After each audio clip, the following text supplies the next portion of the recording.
I tell my guys my goal is to make sure Neil Brown's mad when he comes off the field. We have safeties coach, Dontae Wright.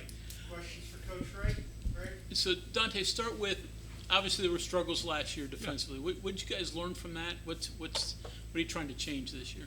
That more is not always better.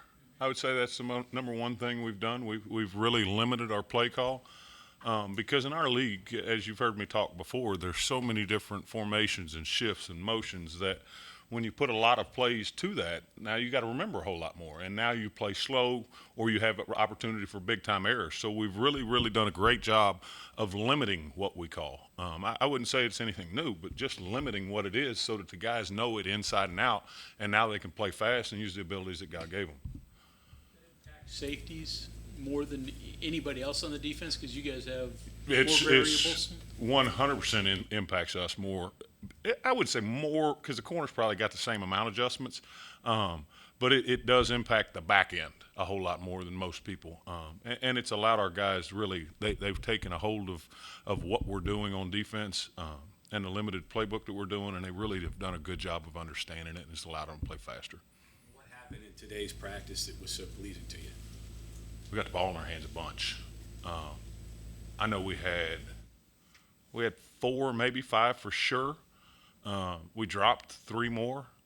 I can't say one was a drop. One skipped into Marcus's. I thought he still should have got it, but the ref called it incomplete, so it was incomplete. So we should have had the opportunity for 7 or 8 takeaways out of the back end. I shouldn't say the back end, the back seven. That's not been the case this spring, right? This is the first time really you've created turnovers, right? Yeah, with the little tweaks that we've made inside of what we're doing, we got a little bit more vision on the quarterback, and it's really helping us. You guys had so many new pieces. Safety, well, the whole secondary last year. I mean, a lot of them are here going through the second time through. How much difference does it make for Marcus or Aubrey or all those guys that they've been through this before? Light years difference. You got to think Aubrey Burks was really a first-time player last year. His first year he played in 6 games, I think it was, but majority of that was special teams. And in the last 5 or 6 games of the year, he was out with surgery, so he really had never played before. So being able to come back and double down this spring has just added to what he can do, what him and Marcus both can do. I think I've mentioned in here before is when you get really good on defense, it's when you know what you're doing like the back of your hand. So now it allows you to look at what the offense is telling you. Because just like on defense, a quarterback's looking back there at the secondary to see if they're showing anything, giving any tips. Well, the offense does the same thing on every play, whether it be that number 2 receiver that he's looking back at the quarterback instead of looking at the ball. Well, I know he's going in motion if he's looking at the quarterback or he'd be looking at the ball. But if I'm sitting here worried about what my job is, I don't ever have time to look and see, okay, what is he telling me? What's his split telling me? What's that offensive lineman? If I'm in the core in terms of my job is in the core, is that offensive lineman back on his heels and he's about to pull? Well, now I know my fit's going to be across. But if I'm scrambling to get lined up and trying to figure out what call I'm communicating, I'll never have the opportunity to see that. So those guys have really done a great job, and not just Aubrey and Marcus, but all of those guys, and even Keyshawn Cobb has done a terrific job coming in here and picking up the defense and being able to execute at a very high level. So I'm excited about them. That's what every coach, I'm sure, comes in here and says is they're excited about their group. But I really am excited about this group because they have that year under their belt now.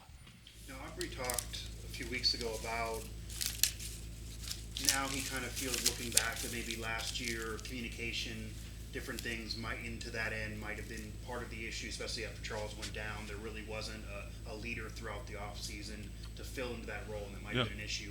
Have you noticed that being something that you see maybe could be rectified this year through the spring? Has there been more of an emphasis on that, and how have you tried to work on that so that if an injury would occur, you get into the season, you're better to plug and play? That's what I think we've done a tremendous job. Me and Coach Brown, Shadon, I've done a tremendous job of not just saying 1s and 2s, or 3s, is we mix and match because, like you said, you never know when that's going to happen. And when that does happen, that guy better be ready to go in there and be on the same page as those guys that he's going with. So we've done that, whether it be a 7-on-7, whether it be team, whatever it may be.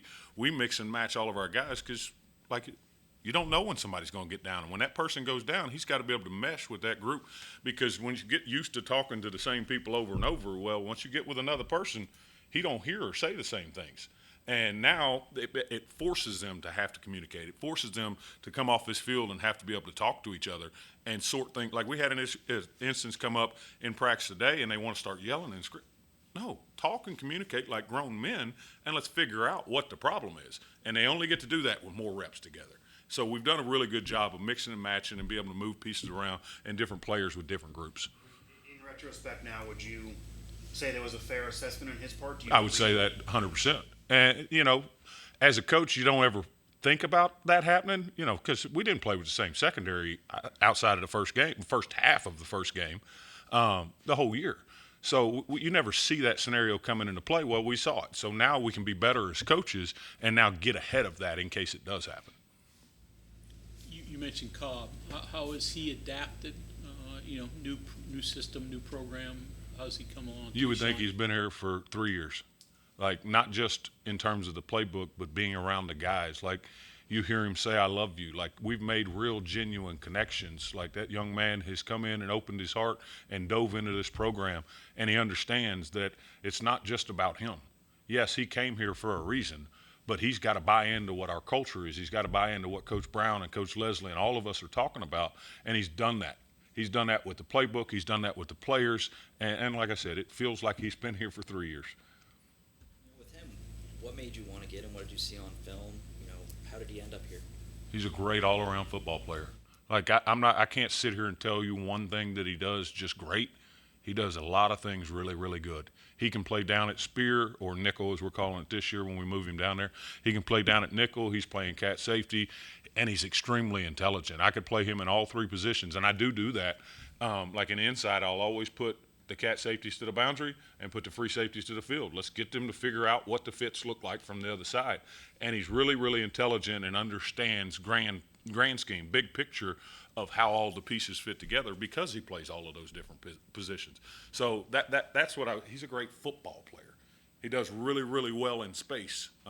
He understands leverages and pad level and all those different things. He's what you're looking for in a football player, even though he's a little sawed off, but he's a great football player. Did you know that when you recruited him, or is that something you kind of found out this spring? I thought it. I didn't know, I did not know if we'd be able to play him up top. That's what I was asking. I originally brought him in here just to play spear. And then we got into winter workouts, and you see how he moves around, and it's extremely fluid in his hips. He runs above average. He's not a blazer. I'm not saying that, but he runs above average. So you learned through drills and all those things that he can play up there. So we just said, to heck with it. We know he can play down. He showed that at Buffalo. He played nickel the whole time at Buffalo. Well, now we understood that he could play high. So now we've just left him at high, and we move him down there sometimes, which is a bonus. Yeah, and the good thing for us is him and Aubrey playing at the cat, and then when we go to speed or nickel, one of those two go down and play the nickel, and the other one plays the cat safety. And for a quarterback, that's really, really troublesome because, you look and you want to see two down there at the nickel all the time. Well, some snaps he rolls his butt back to the post, and then the post safety rolls in, and he's playing nickel. So it's a nice little bonus for us.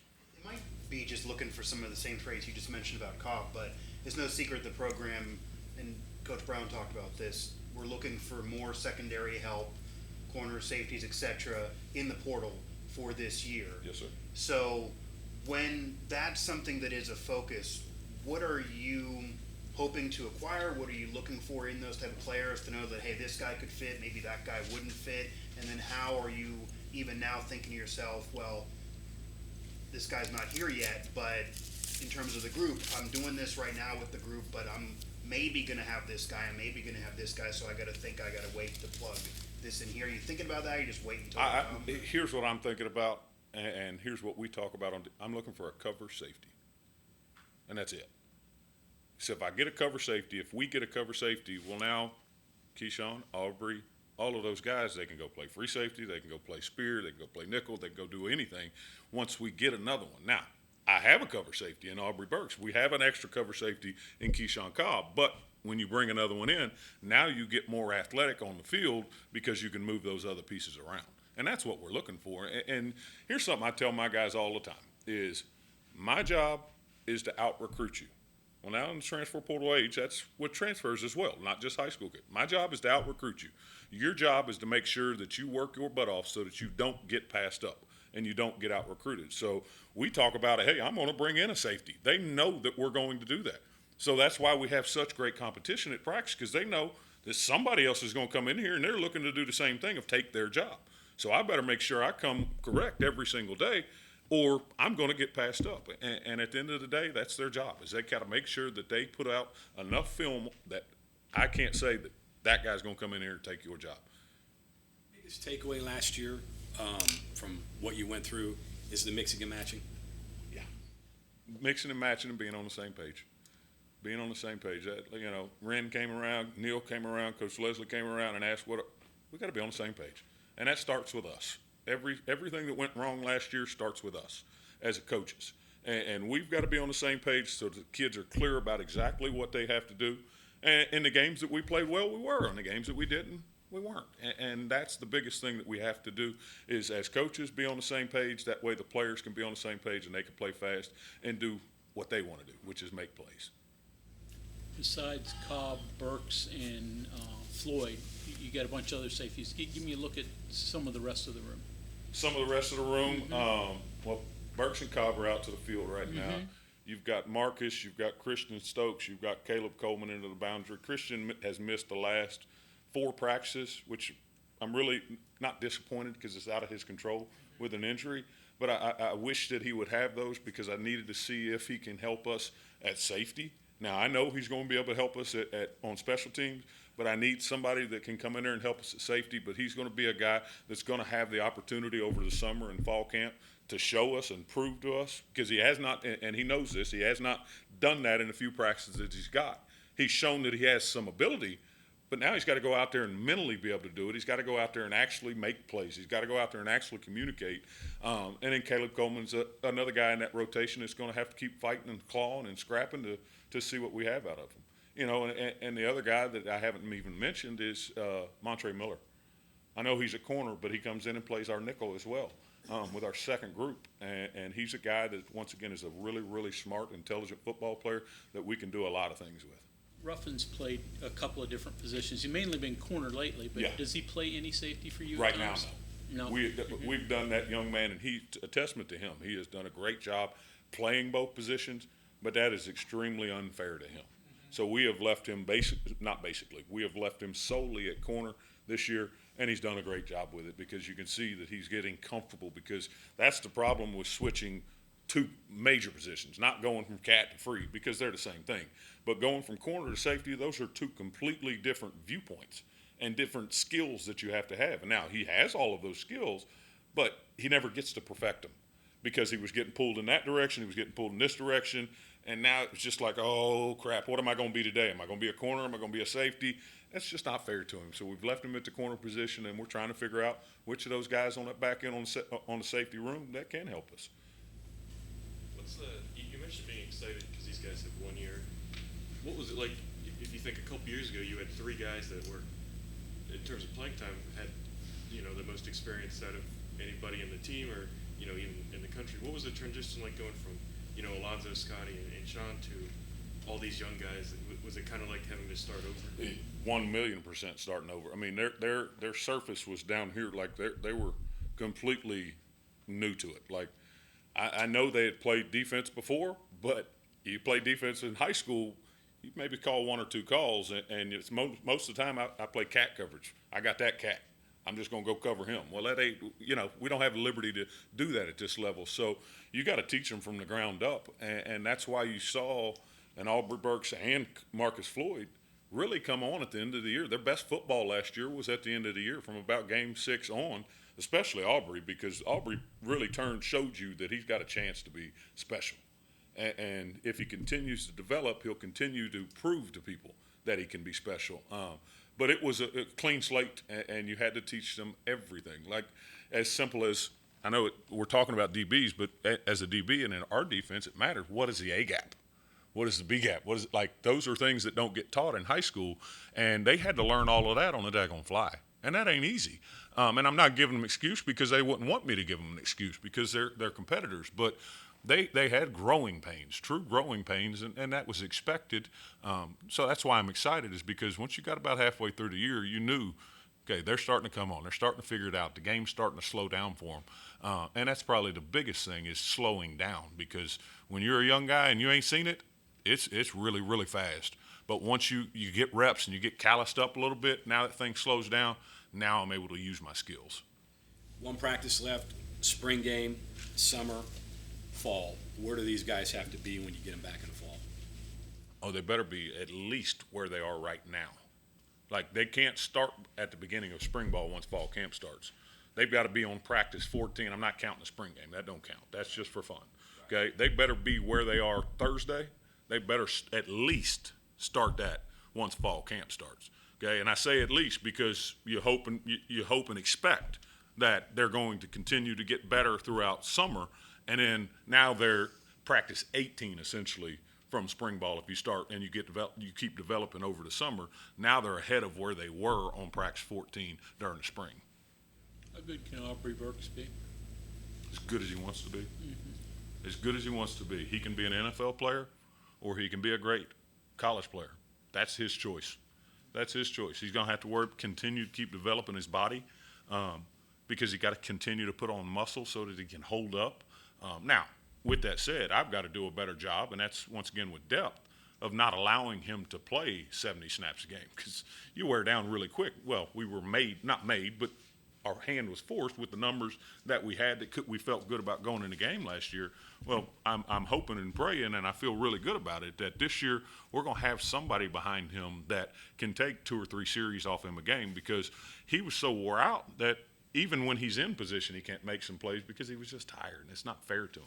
And now, as a competitor, you want to play every single snap, but that's not real life. You can't do that. They don't do that in the pros. You're not going to be able to do it in college either. But he can be as good as he wants to be. What he decides and what he puts into it, that's what he'll get out of it. And if he puts it all into it, he can play on Sundays. Keyshawn, the guy would rotate with him if right now? Right now. Mm-hmm. Yep. Right now. How much conversation and, I guess, soul searching was there amongst the coaches, knowing what you went through? And again, a lot of it was stuff you couldn't control anyway. Was there a lot when you guys said, when the decision came down to, let's get back to basics, was that just accumulation of what you guys talked about during the season? It was, and it started from top down, obviously. It started with Neil and Jordan talking, and then it started with Jordan talking to us, and then us talking to Neil, and us all getting on the same page of what went wrong, first and foremost. Figure out what went wrong. We all know the obvious, the injuries part, but again, that's a cop-out if we want to just lay on that. Okay, what else went wrong? And those conversations are for in-house, obviously, but we got to figure out what went wrong on our end. And there were some hard conversations. There really were. But in order to have growth, you got to be able to have those hard conversations. And we had those hard conversations, and we all came to a conclusion of, this is who we need to be the best version of us. And at the end of the day, that's all we have to be, is the best. We don't have to be anybody. We don't have to be Alabama. We don't have to be anybody, Georgia, whoever it may be. We have to be the best version of us. And we came to a conclusion what we saw that being, and now we've merged that into the picture that you're seeing out there at practice right now. You haven't done this that long, but how much has the transfer portal changed things since you started coaching? It's the wild, wild west. It has changed it tenfold. I couldn't put a number on it. It is something that I didn't ever think we would get to, but we're here, and we have to make the best of it, and we have to accept that. We have to accept that we're going to lose players. We have to accept that we're going to gain players. And when we gain players, like we said in the office the other day, is, okay, this world has changed. Okay, our development model was this before NIL. Okay, well, if we don't change our developmental model, then we're the crazy ones because the world has changed. We have to be able to adapt to change. And now we're doing things moving forward that is adapting to that. And again, those are in-house decisions, what we've done, but we had to make changes in order to adapt to that NIL world, and it is what it is. We got to make the best of it. Do you find yourself coaching differently? I don't want to say you have to be nice to kids, but knowing that they can leave, do you handle them differently, or No, how's that because work? I don't know if some of y'all were in here when I first got this job, and I said my coaching style is tough love. Okay, and yeah, you think when the NIL comes into play now is you can't be tough on them because they can leave at any point. But I also said in order to have tough love, you better build real, genuine relationships. And if you build real, genuine relationships, then you can still coach them hard no matter what, because they know that you're not attacking the person, you are attacking the product, and you want the product to be better because it can be better and it should be better. If the skill set wasn't there for it to be better, you don't get mad, you don't get upset. But if you have the skill set that should be better, then it's my job to coach you really, really daggone hard. And I can only do that if I build real, genuine relationships with these young men. And yes, money makes an influence and all those things, and you have to have different conversations. But at the end of the day, if you have a real relationship with them, you're going to have a chance to keep them, and you're going to have a chance to coach them really, really hard and get what you want out of them. Biggest challenge marrying the individual goals with the team goals? I mean, guy doesn't get playing time. He can say, well, instead of fighting for the job, I can go someplace else. Yeah, that's probably the easiest way for them to get out. If they ain't playing, they're going to be unhappy and they're going to get out. So I understand that one. If they're playing and they still want to leave, then that's the ones that really bother you, because it's not just I'm sitting over here, I'm being wasted. I should go find some work. That young man probably should go find another home. But if he's getting reps and he's still thinking about leaving, then you probably got the wrong person anyways. As a coach, how do you not take that personal? When You do. Mm-hmm. You do. And that's just the crappy part of the job, is that you're going to pour into some of these young men, and they're going to still make the decision to say the grass is greener on the other side. For what reasons? I don't know. There's a lot of reasons. They got the wrong people in their ear. They're just tasting the dollar sign. Like, some of that you just can't get around, and it hurts. It really, truly hurts. But, again, that's the life we live right now. That's the world we're in. We got to make the best of it. The problem is you can't just boil it under an umbrella. There's so many different reasons. So many. I mean, and again, I said it a minute ago, some of those reasons make sense. Like, some of those reasons, yeah, you probably should. But when they're getting what they want in terms of playing time, and then they still want to, those hurt still. And there's no getting around that.